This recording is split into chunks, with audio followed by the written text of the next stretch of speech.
Is it even recording? Okay, this is like a crazy background. Like, I just waxed my fucking face. There's strips. I'm just gonna act like I'm sponsored by Beats.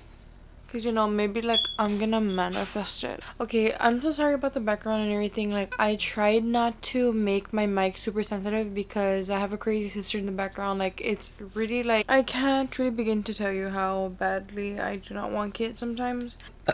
Hey guys, welcome back to another spooky video. It is your girl.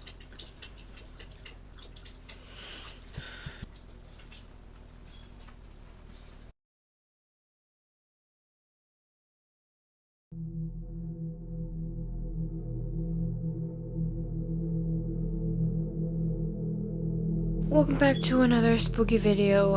It's your girl Notif. Always remember to watch this in the dark because it does not make sense to watch it with light on. And remember, there's always somebody behind you, under you, or maybe even both. I would check if I was you. Basically, I'm gonna be doing something that I haven't done in a while because life is just crazy. Like, so many things have happened. I'm not gonna get too much into detail, but I just really want to get straight to the video. I feel like sometimes you guys don't fully watch my videos because you get bored with it and you click off. Not everybody. Some of y'all are really cool, but I just don't want to bore you guys. I'm gonna be going to the page that I always go to, and we're just gonna read some scary recent stories from the page because it's been a minute, Some of them will be pictures. This is already, like, we're already gonna start dark. I'm not gonna put any trigger warning because we're not with that weak shit. Like, I am not gonna go on a whole thing about it, but let's just say, like, I'm not gonna have to be putting trigger warning because they didn't put trigger warnings for me when I was 10 years old, okay? So this is from an anonymous person. They put, that is a long story.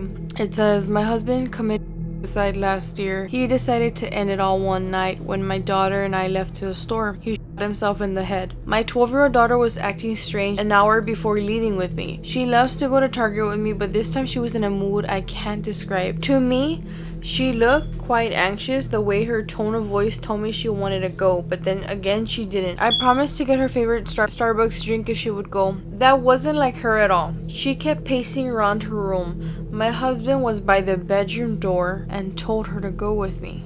He said it would be a quick girl thing, as he liked to call it every Friday. She said okay, and out of the blue, she hugged him. Yes, we hug her family on occasions, but never when we go to the store or somewhere quick. She hugged him really tight, and she said to him, I love you so much. That moment, my phone rang, and it was my son who forgot some stuff. He was staying the weekend at my sister-in-law's house, so I promised I would drop them off to him on our way back from Target. My daughter was still hugging her dad. When we left the house, my husband was standing outside waving bye. As we left, I noticed my daughter looking sad back at her dad. I asked if she was okay, and all she asked was how long are we going to take at the store. I assured her I just needed to get what I needed for the bathroom and go drop off the stuff to her brother. At the store, she was acting nervous, as if I was asking if I was done already. She refused her usual drink and anything I offered her, which is not like herself. When we went to my sister-in-law's house to drop off the stuff to my son, I was outside the car talking when my daughter rolled the window down and said, Dad called and said if we can hurry up home because he needs the stuff. When we got to the house, she stayed in the car. I was confused because she really wanted to get home so bad. I opened the door for her and she just looked at me, said sorry, and started to cry. I asked her for what. She said she feels sad and has a heavy feeling. I comforted her outside and I promised that I would leave the stuff to Dad and take her to get some ice cream. She told me that she lied about her dad calling. She didn't even have her phone with her. Since I was already home, I decided to give him the stuff to fix the bathroom. I went and called his name. No reply. I thought maybe he was out back in the shed getting some tools, so I decided to leave the stuff in the bathroom. As I opened the bathroom door, I saw him there lifeless. I think to this day my daughter sensed it, which explained why part of her didn't want to go with me. Luckily, we've been in therapy since my daughter blamed herself for going to the store and leaving him alone. I feel like, yeah, your daughter did sense something. This is like fucked up. Like, this is honestly really fucked up. I can't imagine the feelings that I can't imagine the feelings that the daughter felt when she knew. She had that hunch she had that hunch, and then she just gets home and like it's like all her feelings were confirmed. Like, that is just a really dark story that I cannot imagine going through something like that. I can't even imagine the wife. Like, the wife must also feel some sort of guilt for pushing her daughter to go with her. My heart goes out to you and to your whole family. Like, my heart goes out to y'all, because that shit is fucking deep and dark, and no one ever deserves to go through something like that. And the fact that your daughter sensed that, I would really like trust your daughter's instincts, because I think everybody already has some sort of gut instinct in general. Some are stronger than others, like your daughter. Question. Anyone remember the house that was left unfinished for a long time because the owner claimed it was cursed? He never moved into it, and I believe someone else purchased it and finished it a few years back. The house is now occupied, so I don't want to give direct address to it. It's by Alexander Estates near, but not on University Boulevard. I had a friend that lived in the actual street, and his bedroom upstairs faced that house. He said he once saw a black shadow standing by what was supposed to be a bedroom window upstairs, looking directly to his room. When he turned to get his phone to take a picture, it was gone. The neighbors to that house said they would hear noises from inside late at night when getting home from work. The windows and doors in the first floor were all boarded up, so there was no way could have been in there. Damn. That is weird. I don't know about that, actually. I actually don't know about that house. This is from someone named Amanda G. I went in the hospital for a broken hip on May 15th and had surgery on May 16th in the morning. After I was put in my own room, the nurses had me hooked up to a monitor. I was in a private room with no one else in there with me. I wanted to know what my stats were, but couldn't see because the screen was behind me. I take my phone and put it in selfie mode, and then just held it up to take a picture of my monitor screen so I can see my heart rate, pressure, and oxygen levels. I didn't notice it before, but I just looked at it again, and this is what I see. Picture was taken at 3:15 on May 16th. Remember, private room and nobody else was with me. About 6 hours post-op. Like, you can obviously see her phone in her hand, and you can see like a head above her. And if she was taking a picture like that from behind her, she would have been able to see who was right in front of her. So she saw no one. Like, just doesn't make sense at all. You'll have a question at the end of the video, so just keep staying. Okay, this is another creepy picture. Forgot about this photo. A few years ago, I was at my aunt's house late at night, and we were all outside. I had to use a bathroom, so I went and used it. I can also feel the presence and spirits. My dad can too, and I get it from him. I felt one with me in the bathroom. I felt uneasy after I go outside of the bathroom door and shine my phone flashlight because I couldn't see. In the moment, the stairway looked creepy. I love creepy stuff, so I took a photo. Looking back in the window, I saw this figure. To me, it looks like a cat's face. She had a cat, but it was old and wouldn't come down the stairs. It always stayed upstairs because that is their main living area. I don't know if it was a cat ghost, camera malfunction, evil spirit or what, but it was kind of scary. I don't know. That doesn't look like a cat to me. It looks like a creepy like face. Let me just turn out the brightness. I don't think that looks like a cat. Do y'all think that looks like a cat? That looks like somebody like looking down and like smiling really creepy. I don't know. Y'all tell me what you think. Can you ask about this? Has anyone seen any paranormal things on blank blank blank? I've told this story a lot of times before, but I have never been back to that street or asked online. A long time ago, like 16 years, my husband and I were going to a party. It was around 1 a.m. and when he parked, there was a kid right next to my window. We didn't see him coming towards us, so he gave me a huge scare. He looked like a 10-year-old. His look wasn't of kids from the 2000s. He had a bowl cut, those green shorts with the yellow and white stripes on the side, and a V-neck t-shirt with matching yellow and green stripes, with long socks from the stripes like the 70s. We never saw him speak, but he followed my husband to the trunk of the car. And when my husband closed the trunk, the kid disappeared. He didn't see him run, neither did I. And none of the house looked like there was a get-together or an open door. We asked around at the party and no one knew about any kid that looked like that. It was scary, but at the same time interesting because the Shiloh Cemetery is really close to that street. That kind of reminds me of that story where it was like a book of like scary stories for kids, and it wasn't scary stories to tell in the dark. It was another book. It was like a little bit more like child friendly but very creepy book of ghost stories, and it was about this kid in the rain. I don't know what book it was. I need to find it. I really love that book because it had the story of Jenny, like the girl with the green ribbon. That was such a fucking scary short story. And then it also had this one of this kid who was in the middle of the rain. It was actually a ghost of some kid that was picked up by someone, and they gave him a ride because they felt bad for this kid in the middle of the rain. And I don't know.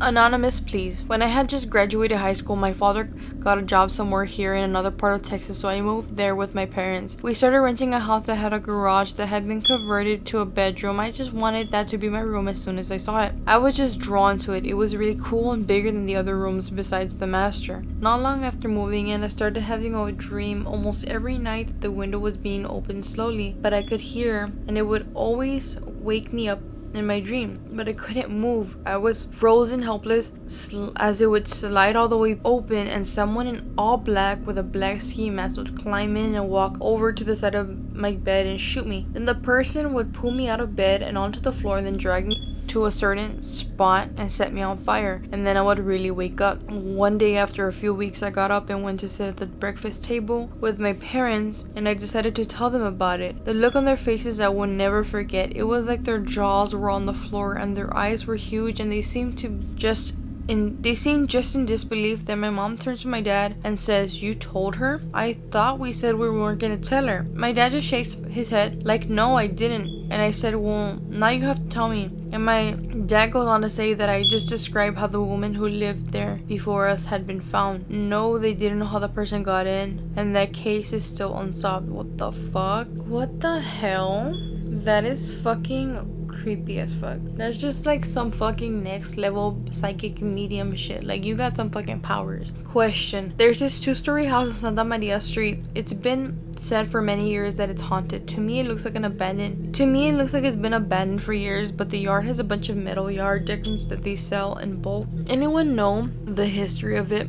My dad used to work around that area in the late 90s, early 2000s, and there was times where mom and I would go pick him up around 2 a.m. and he would point out to it every time and just say it was haunted.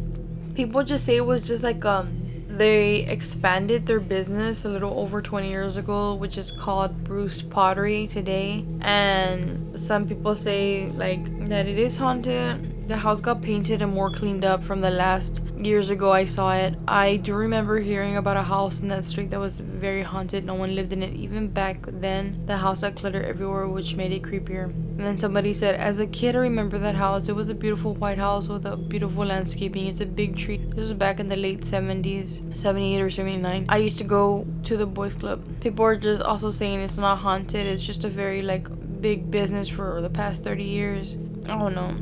Okay, this is one of the last stories. This story is about a time some front door neighbor gave my 6-year-old son a crocheted dog filled with brujeria. This neighbor spent her evenings and nights outside chatting with other ladies from the neighborhood. I never hung out with these ladies due to work. Every time I would get home, I would hear them talk lower, and one of them would always laugh over-exaggerating enough to try and grab my attention. I hate those people. I hate those fucking people that just try to like get the attention, letting us know that they're talking shit. Like, just punch those people. Like, if somebody does that, just fucking punch them. One day, while I was home with my husband, and the lady came to ask if my husband can help her husband take inside a refrigerator. Of course, my husband said yes. When he came back, first of all, the audacity this bitch has to go and talk shit about you and then ask your husband to help her fucking pussy ass husband. The audacity this fucking witch bitch has to fucking do this shit. The audacity to talk shit and ask for fucking help. I hate those kind of people. Don't do that. Don't fucking do that. When he came back, he came in saying how cluttered the house was. He described how she had a life statue of La Santa Muerte in the living room. She had a bunch of candles in the kitchen, counter, stove, and on an altar. I remember saying to each their own, and that was another reason why I didn't want to associate with her or the rest of the neighbors.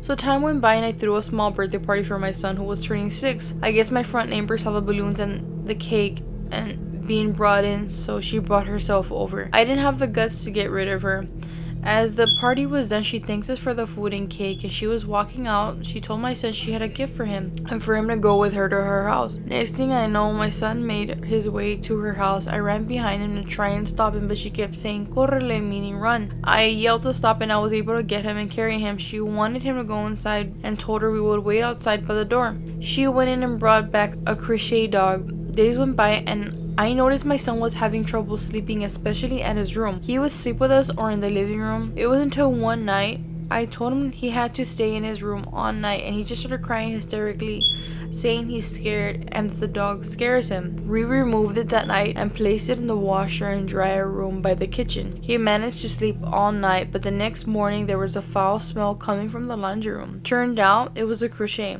It smelled like rotten food and trash. My husband took it out and decided to cut it open. Deep in the cotton was a black bag rolled up. Inside was a Ziploc bag. In the Ziploc there was some dark brown liquid along with nails, a paper, and a whole bunch of words smeared, peppers, and a whole lot of herbs and stuff. I was disgusted. I took that stuff and threw it at her front door. I banged on her door wanting an explanation, but she never opened the door. Since then, she tried to hurt us by sneaking pictures of us when we were outside. I would see her in the window trying to take a picture. I would walk outside and find these things wrapped in rope in my front door. We would see black powder behind our cars or doorstep. It got so bad to the point I had to be continued because this is long and I want to know people, and there's no other part. Let me see if there's another part because I want to know what the fuck she did. Bitch, you deadass should not fucking leave a cliffhanger like that, bro. There is no second part, and I'm mad. You'll have a question at the end of the video, so just keep staying. So, first of all, I don't know how to describe this, but being in a situation like that, I cannot imagine being in a situation like that. And then the witches wonder why they get burned. You know, like, growing up, like, these past few years, since, like, the beginning of COVID, my mind and my beliefs and my perspective has changed so much. It has been altered so much because of things like this. Like, I have always been such an open-minded person, and I think, like, I'm slowly converting into being a little bit more close-minded with certain opinions, because I know despite, like, a lot of things that I believe in, I know people are not gonna agree with, and that's fine. Debates and politics and beliefs, everything is always gonna be like a constant fucking contradictive, endless argument. Like, you're never gonna win and you're never gonna lose, because I get it, both sides do have like winning and losing arguments, and I do understand that. Like, there's a lot of things that I want to get into, like, even not paranormal wise, but right now I'm talking about paranormal. Like, with witches, I always will say, like, I do not support them, but I also am not against them. I'm only against them to the point where if you are a witch, or if you're practicing like witchcraft for the wrong fucking reasons, I hope you suffer a lot worse. Like, I am returning all the negative, harmful energy that the witch bitches bring to the community and people. I'm returning all that shit. Okay, like, I do not want and I do not claim any negative energy. I only return that a million times worse to whoever wishes any harm and does witchcraft. Like, I do not support that. If you're a witch and you just do it just for fun or just for protection, I understand, like a curandera. But if you're a witch that's just doing shit for the wrong fucking reasons, you should be burned.